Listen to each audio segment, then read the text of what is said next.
Manchester United conceded 54 goals in the Premier League last season, their highest number for 40 years. Shaka? Yeah?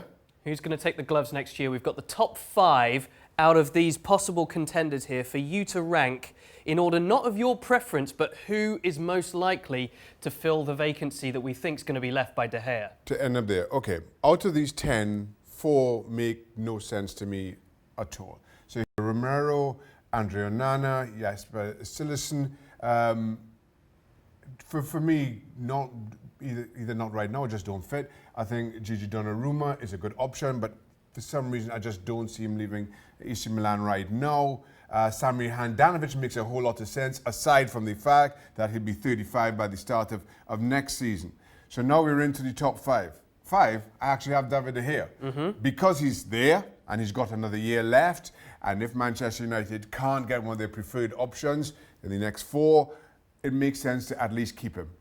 If you do lose him this summer, it's not going to be for an awful lot, given the fact that he's into his last year of his contract. So maybe, as I say, if you can't get your man, it may make sense to hold on for 12 more months. And I suppose it gives you another 12 months to sort out the problem. Exactly, to figure that out. Saying that, I think there are a lot of options here that would certainly suit. I've got Keylor Navas in at number 4. The big challenge with Keylor Navas is, after winning 3 Champions Leagues in a row with Real Madrid, do you go to a club who are not competing in the Champions League? Albeit he had to sit out for the most part of a season, does he feel that Manchester United is a place to go back to resurrect that career he enjoyed at Madrid? You must imagine there'll be some big takers for him, having seen that Zidane has come out and said quite openly that Courtois will be the number 1 at Real Madrid. Without question. And anybody who's watched FC or followed me on here knows exactly how highly I think of Keylor Navas. I think he's an incredible talent who just maybe, I don't know, he wasn't a fit with Florentino Perez, which makes absolutely no sense. But then as soon as he gets into Real Madrid, they win 3 Champions Leagues, and then they sign Courtois. It made absolutely no sense to me, and I'm sure similarly for Keylor Navas. He's thinking, well, where do I go? I think there are any number of clubs who, if they follow his career closely, would be hugely interested.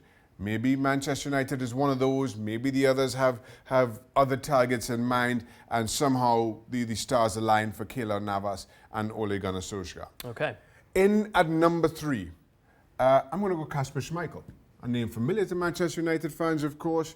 I think what you've seen from Kasper Schmeichel over the last couple of years in a Leicester shirt, he continues to be one of the most reliable goalkeepers in the Premier League. Maybe not as good as some of the best, but in my opinion, not far off and far more consistent than most of the others that you see in the Premier League, including my number 2, in Jordan Pickford. Right. England's number 1. And I think given his age, given his status as the England goalkeeper, given what you see of Jordan Pickford at his absolute best, I think he's a good fit for Manchester United.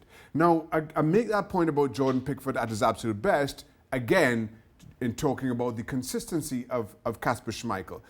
I do think that Jordan Pickford, incredibly talented, incredibly confident, and I think finds that level, finds a more consistency about his game. In my opinion, will only get better, which is why I have him ahead of Kasper Schmeichel right now. Okay, both of those players conceding less goals than De Gea this season as well for their respective clubs. And Schmeichel, you would think now is the time for him to make a move. If he's going to do it based on his roots, based on his dad, of course, now would be the time to rock up at Old Trafford. So who's your number 1 then? This is easy choice. Manchester United or anybody else, you give me that 10, Jan Oblak has been one of the best goalkeepers in world football for quite some time. Again, the question for him is, does he need to leave Atletico Madrid to go to a club that's not competing in the Champions League? Does he leave a manager like Diego Simeone to go to somebody as young and as inexperienced as Ole Gunnar Solskjaer? That's questions that only Jan Oblak can answer. But if I'm sitting on the Manchester United board and they give me a list of those 10 goalkeepers to go for, he is going to be top of that list every single time. So to wrap things up, if they have to make the decision and they've got the money to spend, because he's going to cost an awful lot, would you make the decision to bring him in, or would you rather spend that money elsewhere in the squad and bring in one of these targets? Manchester United need a top quality goalkeeper. As much as we've spoken about Manchester United, where they are and how do you get back to times of old, the one thing that United have always been able to rely on is a top-notch goalkeeper, one of the world's best. Right now, Jan Oblak is head and shoulders above everybody else. If I had the money, Manchester United do have money, and I can somehow convince him to join me, that's where I put all my chips. Still a better option for you than re-upping David De Gea? As of right now, yes. Okay, well, that's the thoughts of Shaka. Brilliant insight as well into his top 5 choices to replace David De Gea. Of course, De Gea still very much on the list. Manchester United still have that issue to deal with.